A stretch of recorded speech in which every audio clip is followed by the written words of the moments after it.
because the standards have become opaque and loose, or there's such an emphasis on differences that treating someone one way is offensive to somebody else as opposed to treating somebody this way and is offensive to somebody else.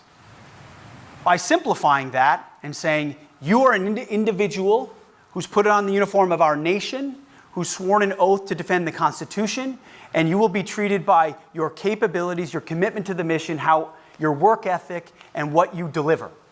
You, that's it. It has nothing to do with your race, or your ethnicity, or your gender, or your sexual orientation. That's not how we're reviewing the environment for your consideration. When you're looking at all these other categories as sort of a tapestry, it creates a serious amount of complications. I think by simplifying and focusing on standards, I think a lot of that, I don't want to say washes away, because you still have plenty of complications and you still have problems. Everyone needs to be treated equally. Those things to be recognized. Sexual harassment, not tolerated. All of those things remain true, which have been true and need to be enforced at the highest levels. But hopefully, by some level of uniform simplification, that can be addressed.